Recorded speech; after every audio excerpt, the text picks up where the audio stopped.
All right, welcome, guys, gals, and non binary pals. My name is Lynn. I like to share things, and I am greatly honored to have you all here. I am very surprised by this turnout, considering that we're talking about some patented gross shit today. And as I guess I'm a professor now here at Jastalos University, I was a TA for a while, working in the criminal justice department. No money. But now I'm here to talk to you about something I know quite a bit about. And sadly, I'm one of those teachers that's trying to be hip and fun by encouraging audience participation. Raised hands are encouraged, questions are always accepted, and please stop me if I'm rambling or we will be here all night. All right. So, first part of this particular lecture, I need you all to just imagine with me. Imagine we're all functioning adults living long and happy lives. Everything is great. We have stable jobs. The economy isn't in shambles for once. It's a beautiful fantasy, I know. And then one day, boom, die. You're dead. Very, very dead. Just, yeah, that's you.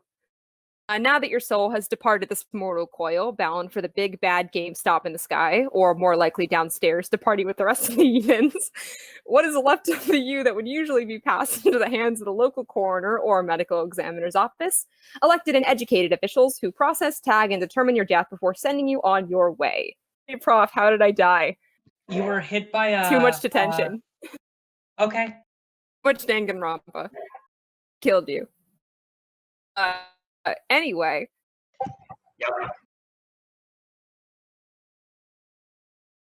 Silent dumbass. I mean, dumbass Silent was. clownery.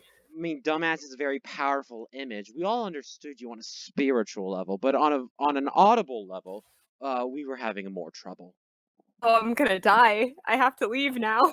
I am not allowed to finish the lecture. But we don't know how dying works. That's why you're here. I know. Okay, can you hear me now? Yes. Yes. Clearly, like a lake. Right, it's me, the dumbass in the picture here. Actually, the person who's going to have to explain the mysteries of death and body processing to you, despite the fact that all I have to my name is a penchant for the morbid and enough dramatic experience to garnish a theater minor, even without the carpentry work. But I'm attempting to be professional here, and this isn't about me. This is about you. You beautiful, constantly decaying individuals, and how your recently evacuated vessel has become a home of infinite space, cocooned inside an ever-changing container that breaks all things down into the simplified cosmic slurry from whence we all appeared. So essentially void and soup. You're a big, kind of floppy container with a lot of liquid, and now I'm going to tell you what happens to this biological bread bowl before you've officially made it to the ghost dimension. I'm getting ahead of myself. Who am I, and what the hell am I talking about? For the purpose of this lecture, let's say I'm a deputy coroner and not just some dumbass who they let hold a scalpel one time. I worked in Skagit County as an unpaid intern for 3 months, working in the office twice a week, assisting with the investigations and examinations, learning the responsibilities, objectives, and duties of the position. I spent a lot of time in the office, in the morgue, and in the field, picking up all levels of corpses and bringing them to their temporary resting place in a giant freezer. Over this time, I was involved with 6 field responses, 12 autopsies and externals, and became a living testament as to why you should really pay your fucking interns. I saw some things, I smelled some smells, and now I'm going to talk about it. This lecture will be in 2 parts. First, breaking down corpse processing once it passes into the hands of law enforcement and government policies, and the second focusing on the what now once your death has been filed and properly signed off. Just checking in, can you still hear me? Yep. Yes. Yes. Right, we're on a roll. And what I'm hearing is good shit. You might get tenure tonight. Oh, wow. This is what I've been waiting for my entire 30-minute career. Right. Because even in death, you can't escape bureaucracy. This is very important. Take notes on if you take notes on nothing else. Even in death, you cannot escape bureaucracy. I am a living testament to this. Part 1. Let's go over some steps. So let's say there's a body. Maybe your boss got suplexed by a water elemental. Maybe your classmate got slam dunked by a giant piano. Maybe your ex has gotten a slap-down, drag-out fight in the mud, and one of them froze the other and left only the spinal cord and brain. You know, the usual shit. In any case, you call the police investigate the scene, and then they call the coroner. In this case, me. This usually takes about 2 hours between the police arriving and calling the coroner, and this tends to happen in the middle of the night because dead people never seem to die during normal business hours. And already you can see we're dealing with paperwork. logging the time of the call, the distance to the scene, even the amount of gas in the people mover before and after moving the corpse. Spoilers. Once you arrive, it's all business, connecting with the head police officer and getting their contact information, because death investigation is surprisingly social, despite what you might assume. They'll let you know the specifics of the situation, any animals, hazardous conditions, next of kin, the usual. For example, it might be useful to know that the body you're retrieving is in the middle of the water in the North Pole. Might cause a few issues with retrieval. Additionally, now you get to the actual hard part of this job, and that is dealing with the living. Because despite the fact that your clientele don't talk back, you still have to compensate for the fact that you will likely be dealing with people on the worst day of their life. Because people don't tell you that. You just sort of have to do it. And you have to ask them for the who, what, where, when, and why in the context of the decedent, who is probably their neighbor or their relative or their friend. Past history, present conditions, so on and so forth. But that's really fucking depressing. So we're stepping away from that emotionally crushing part of the job, consoling loved ones and talking to local pigs, and let's pretend to be a photographer! In this case, we photograph everything. And I do mean everything. Photograph the premises, the scene, the body from 6 angles. Every piece of property next to or on the body, where it was found, the body in the body bag. Do you think you got enough photos? Absolutely not. They're shit. Shoot them again. Funnily enough, not every coroner's office thinks this way. Many police officers and coroners, as a result, are worried about using any photos that were not specifically taken by the police department. According to them, the fear is that any discrepancies in the quality or subject of the photos may result in lawyers questioning office's integrity, or, God forbid, the integrity of the police department. Completely unrelated, the majority of coroner positions are held by local retired cops. I'm sure there's no relation there. This is the part where the paperwork comes in. Just real quick, how is my audio good? Any questions? Anything I should clarify? Audio good. Does anybody have anything to say? Dan has a question. Go ahead, Dan. Dan, please take it away. I'm in meeting to ask this. Hello. Oh. I'm interested in like the amount of like tampering or like other manners of damage that could come that could happen to a crime scene because of like the police presence there. I don't know if that comes across very clearly. Oh, it does. So much. So fucking much. Like from a legal perspective, so much. From a coroner's perspective, I cannot imagine. Very fucking much. And it's difficult because on the one hand, if the death is considered suspicious, yes, it is important to collect evidence and investigate the scene like you would a robbery. But unfortunately, that can mean removing crucial information in terms of evidence that the police have already tagged and taken away, and the time that it may take to get that evidence back for coroner investigation can be lengthy.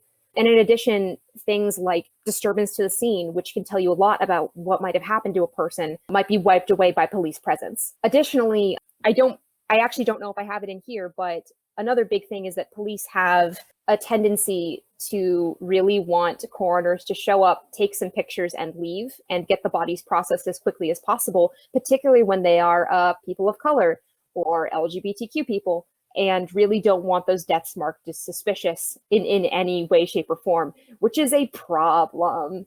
And people who are working in those offices tend to disappear kind of quickly. One of the fun things you get to do with a body is you get to take their fingerprints. And funnily enough, corpses are not cooperative when you want to ID them, at least when it comes to rubbing some ink on their fingers and putting it on a piece of paper.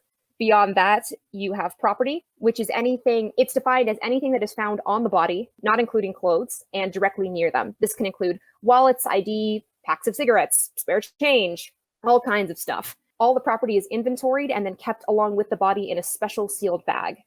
From there, the body goes in the body bag goes on the gurney inevitably gets stuck somewhere, because of course it does, before going in the van, and the van goes to the morgue. Once it arrives on the premises, you make sure that the body bag is clearly labeled to "Please, for the love of God, do not release this until we either do an autopsy or finish the paperwork." Because there have been more than one occasion when there is more than one body sitting in an unidentified body bag on the shelves, someone walks away with the wrong person, and the next of kin get mad. I mentioned earlier, because as we all know, even in death, you can't escape bureaucracy. This job is mostly paperwork. It means a lot of talking to people on the phone and a lot of sitting in front of a computer. Your first order of business is to contact next of kin. There's actually an order in which you do this, starting with spouse, then children, siblings, parents, and then extended family. And to do this, fun fact, did you know that there are government databases where you can plug in the name of an individual and their social security number if you happen to find that on the body, and it will tell you every single member of your family that it is able to trace back to you. So using your uber elite hacking skills, they can find your next of kin, even when you can't confirm it yourself. Funnily enough, we have to use government-approved search engines and not, I don't know, the decedent's cell phone, because it's property. But can I use We're not. these databases to find their mom's credit card to buy V-Bucks? Honestly, maybe. Yes! We're going to pause for just 1 second. I will be right back. Talk amongst yourselves for a moment. Okay, hello, it's me, your principal. Everyone loves hanging out with Professor's gone. Quick, toast, crabs. mac and cheese what's on the bowl. Yeah. Toast living people in chat. Ha! I think I'm living. Post Maybe. a picture of and yourself cheese in without chat. the Very much bowl. not dead. I'm not. My license was revoked. I'm dead inside, so. Does anyone know if Link can get Will's living license, like it stated? Can I have it I when haven't you're reached- gone? I haven't reached the license level required to be a living person yet. I have 3 only got living 3 licenses licenses. because I'm committing massive amounts of fraud. This is a legitimate school. How are we doing, Don't kitties? question me. I may or may not have admitted to fraud, but fraud isn't a real crime. So Laura can back me up on that. Confirm. See? Right. Fraud is Oh, good shall we and you should continue? always do it. Right. Shall we continue? Yes. Sick. Cool. So I was talking about records requests. You get to be really invasive and ask people for all sorts of information. Medical history, criminal history, dental history, all of that stuff. That information and the pages and pages and pages and pages and pages and pages and pages of history all get logged into a thing called MDI log. It's a record keeping system for all points pertaining to a specific case. You continually update it. And funnily enough, any documents that are involved in this investigation, you have to have a hard copy, a digital copy, and everything has to be translated into MDI log. 3 copies of everything, and things still go missing because bureaucracy. Oh no! You drew the shitty card! Your death has been marked as suspicious! That means that instead of heading out of the freezing morgue and into a cushy funeral home, you get to be subjected to the mortifying concept of being known. Intimately. By me. Dumbass. Autopsies. The thing I have way too much of an interest in, and it's probably not healthy. Sometimes your death is kind of suspicious, or you're not identified right away, or maybe they just want additional information for the death certificate. For the sake of simplicity, let's say you're medium suspicious. It's like medium rare steaks, only sometimes less bloody. Bodies are photographed in the morgue and examined for scars, tattoos, and injuries like bruises or broken bones. Basically anything that wasn't given special attention at the scene and might provide some additional information on the decedent's identity. The body is then stripped and they're photographed from head to toe, both front and back. Samples of urine, blood, and fluid from the eye are taken and sent to a state laboratory for testing, meaning you won't see these results for another 8 months because the toxicology lab is tiny and handles every single sample in the state. If you're a really suspicious person, you're in for some fun and... Yes? The whole fucking state? Yep. That's all, thank you. The Washington State I Toxicology have something Lab. to say. You Sure. might have just lost your chance at tenure because you made me look at toe pictures. Sam, you were just offering to post feet pics. Irrelevant to the fucking discussion tenure. at hand. Let's continue on. All right, where was I? I was talking about autopsies. But also, yeah, toxicology lab. It's an office of approximately 15 to 20 people, and they handle every single fluid and tissue sample in the entire state of Washington that has to be prepared for any sort of testing. It's not great. The death industry is underfunded. Anyway, if you're a really suspicious person, you're in for some fun and totally not invasive surgery. That's right, it's autopsy time. So now obviously I can't just show you pictures of some really graphic shit. So instead, I will be showing you some pictures of various objects that get regularly used during an autopsy. Autopsies begin with an external, as described previously, and then tools are used to crack into the skin shell, and examine all the goop inside. And let me tell you, a human body has lots of goop. Did you know that spleens can bloom off like mushrooms? So that means a human can have upward of 8 spleens? Spleens are weird. Anyway, chest cavity is opened. Tissues are collected from the heart, lungs, liver, kidneys, and brain. And fluid samples are taken not only from the veins, eyes, and bladder, but from stomach contents and possible cerebral fluid. You can have multiple spleens. You can also have no spleens. Wait, Professor. Yes? Do you know how often it is for people to have multiple spleens?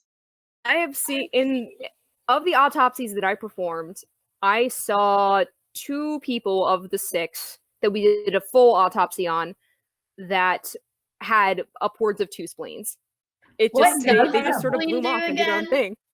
That's incredible. What? Spleens filter blood.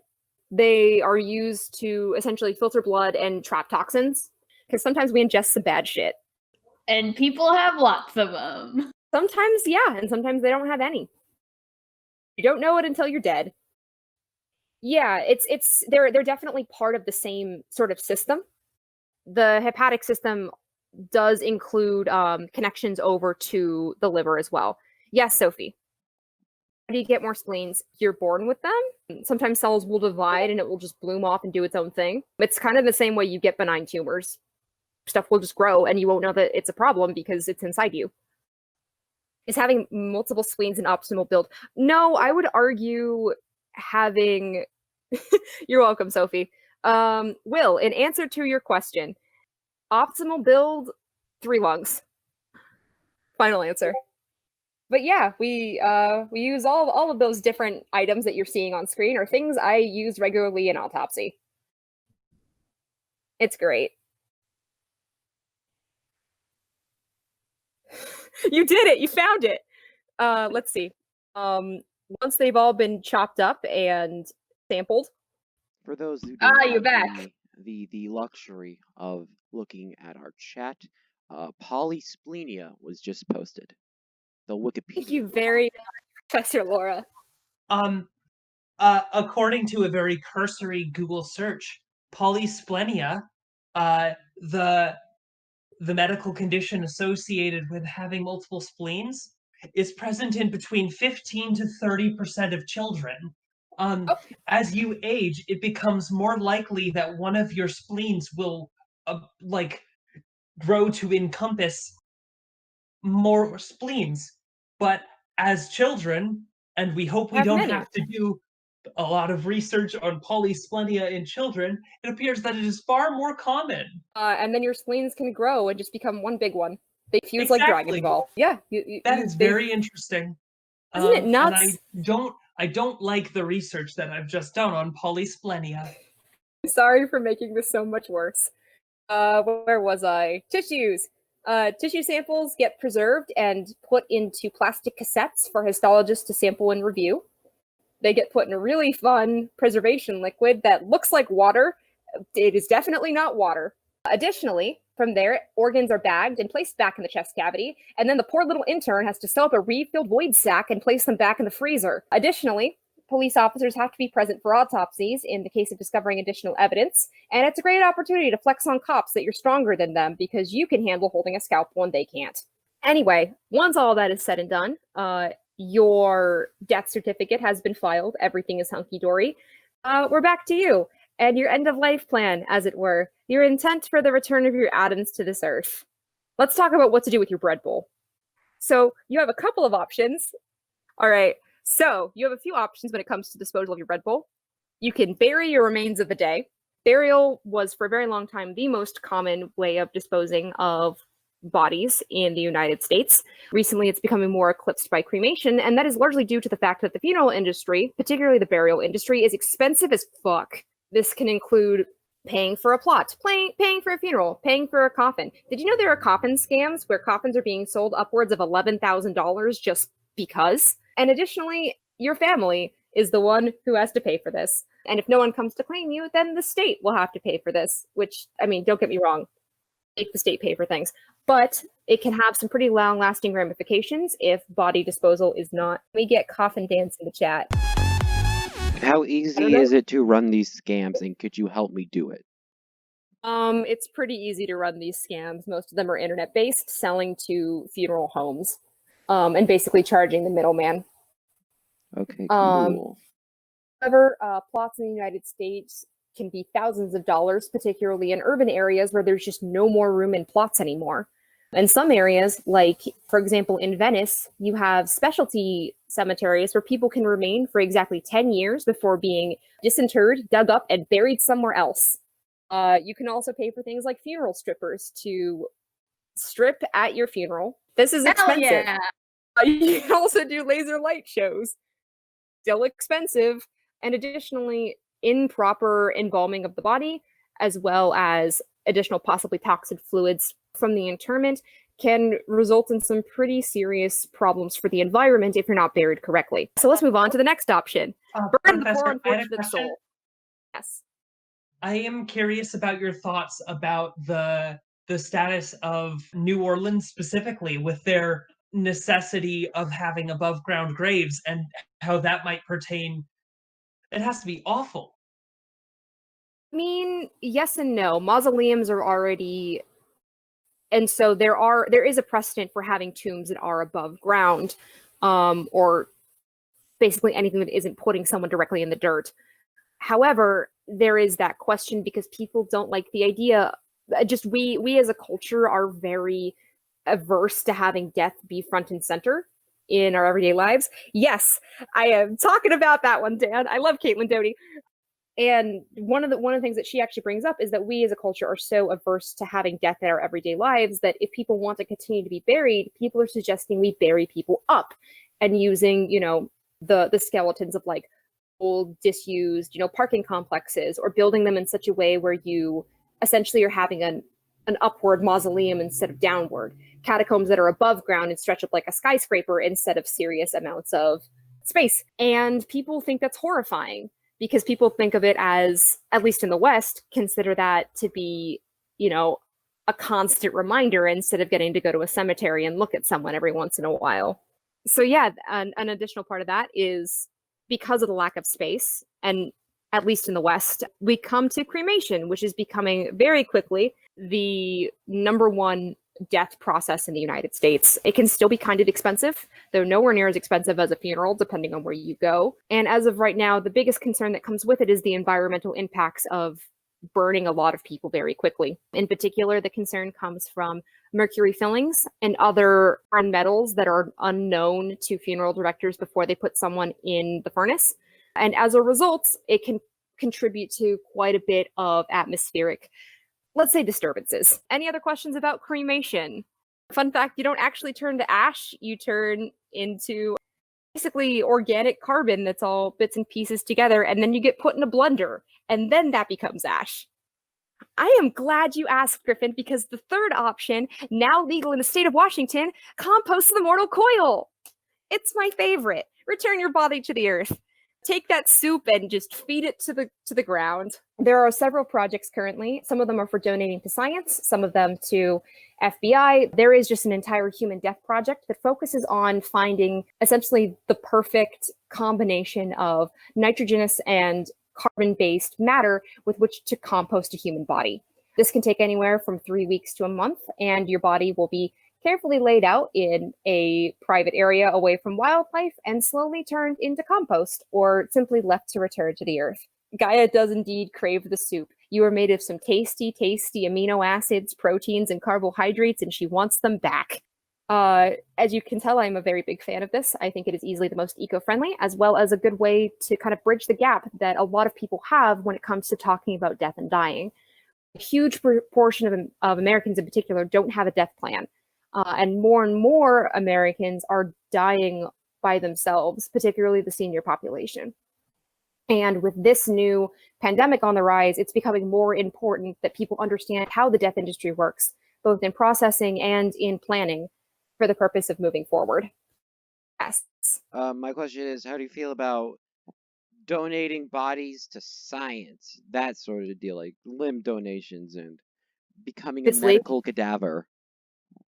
I would love to have some young undergrad poking around in my chest cavity, because that's how I figured out that this is what I love to do. And I would love to be the inspiration for another person to continue into this field and try to make it better. Also, it'd be really fun to watch a jock faint.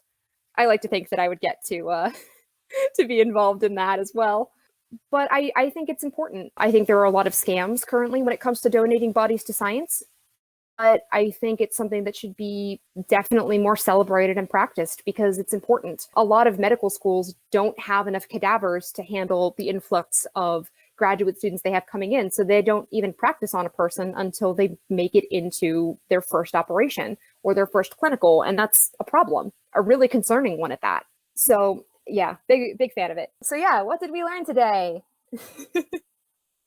First of all, even in death, bureaucracy is rampant. 2, the death industry is biased. The law enforcement involved is corrupt, and you can fight me on this. I'm a firm believer that practical exposure is extremely important in all walks of this industry. Additionally, really always be prepared. Just be neurotic about it, for the love of God. And finally, at the end of the day, we may come from all over the world.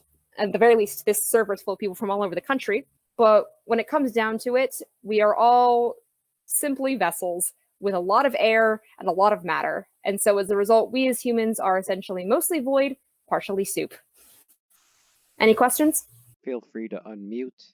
Can I just, to avoid the catastrophe that happened with the last lecture, for our final question, let's put it like let's take about the next at most 16 minutes for questions, just so that we can not have it balloon out like our last lecture did. Like a spleen. Yes. Exactly. Wow. I couldn't. Did you learn anything? I don't know if you learned anything, but it was fun. I didn't realize that there was such a problem with medical students not being able to practice gross anatomy before they is that what you said? Like before they operate on people? Like is that really happening? There's a really big problem with things in particularly medical students. It's not uncommon for undergraduate students to not have access to human cadavers. I was very, very lucky because I was going to school very close to a body farm. However, normally you wouldn't see a cadaver until you get into medical school. The issue is that there's such a limited supply of them and they're so expensive to maintain that it's easier to make you practice on digital models and just get really familiar with where things are. The problem is, something you don't learn is that everybody is different once you open them up. And that means that people aren't actually getting elbow deep in a chest cavity until they are in clinicals, in rotations, working and acting as an assistant to a physician who's already practiced. And that can be a really big culture shock.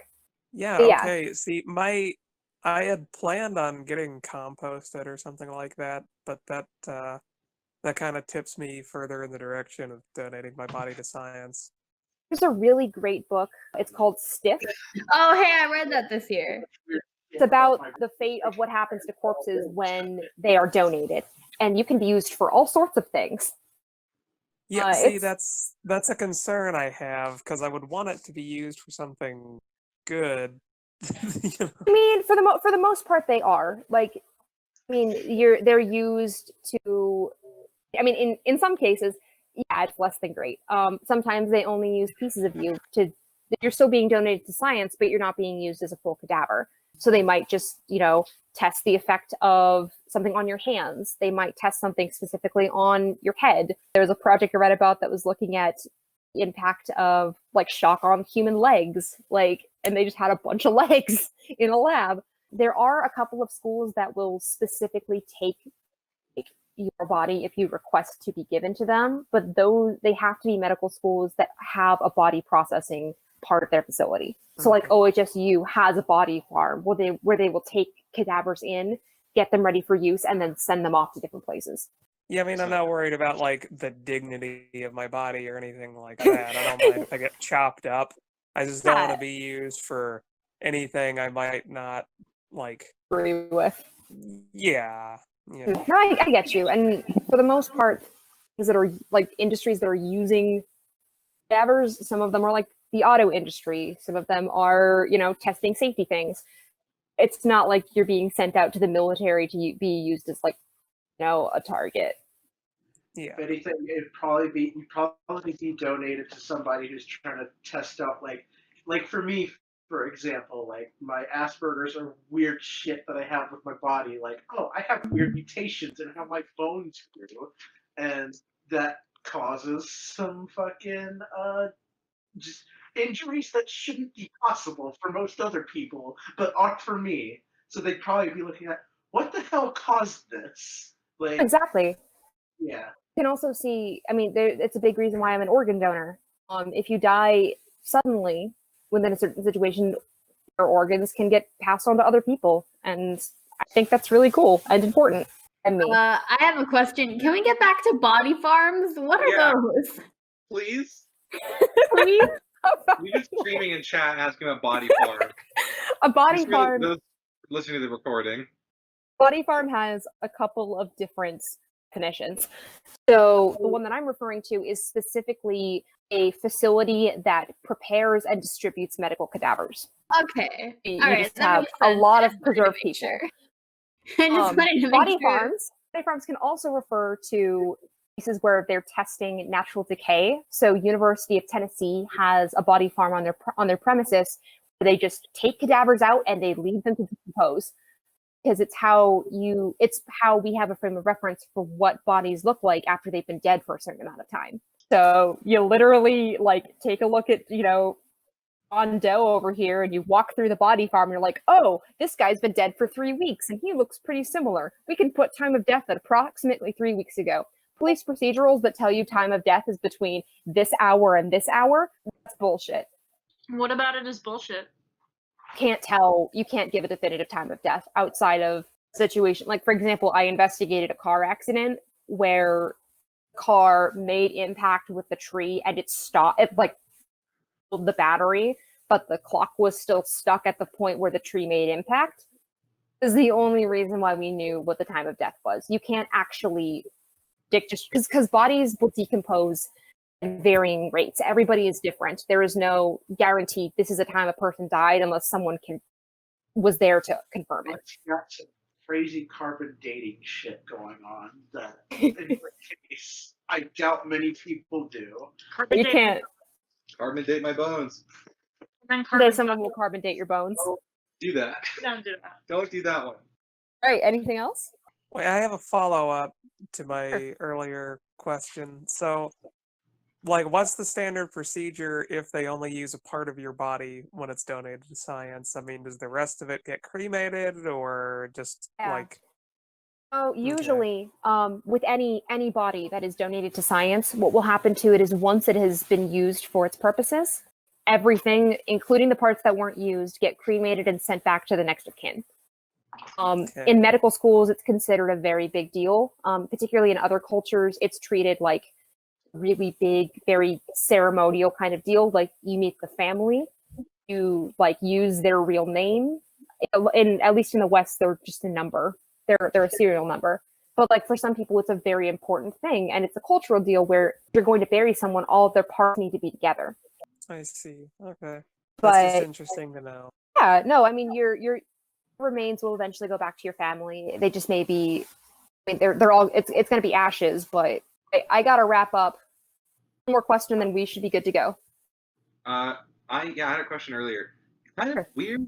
Can the next of kin just ask for the body back without being like, oh yeah, I'd like to have a funeral or cremate without making plans? It's like, yeah, but I don't know. Yes. Do that, but okay. Technically, yes. So next of kin has complete authority over what to do with the body, but you have to prove you are next of kin. Can the government search if they're next of kin, right? Why would you have to prove it? you have to basically you need ID. Basically, you have to prove that you are the person that I talked to on the phone. Okay. Additionally, there are some precedents where, for example, if someone is part of a Native American tribe, their tribe will claim them and come get them, and they will just leave, and you don't touch it. You aren't involved outside of making it clear that this body left the morgue, because that's part of how their death practices work. Anyone else have any questions, or are we good? Is this accurate? Yes. Okay, Oh, it seems that we don't have any questions left. So let's all just take a moment, unmute ourselves, and give a little bit of appreciation for Professor Lin, who put on a great lecture. Lynn, I appreciate you. Fucking All three of spectacular. us are clapping. I don't know if you can tell. There we did go. you like it? That's my big question. Did people like it? Yes. Yeah, Yes. that was a strong start too. Hey, Lynn, you're really good at making presentations. Awesome. Spectacular You're What also program writing. did you Speaking use to do the presentation? Was it just PowerPoint? Did you say? What program did you use for the presentation? Was it just PowerPoint? That was PowerPoint. or- Yeah, that was just PowerPoint. That was Google Slides, actually. Yes. Google Slides is the commonality between all of our lectures so far. All right, I Oh. think that's it. So I'm going If you have to... any additional questions, feel free to either tag me in this chat or DM me. Okay. I'm That's gonna go eat great. dinner. Cool, cool. Go eat. Bye. Goodbye. And I'm going to take a moment and talk to whoever might be watching this VOD of this lecture, in case it ever leaves our little group here. Thank you for watching. Like, comment, and subscribe, I guess. We YouTube now. Bye.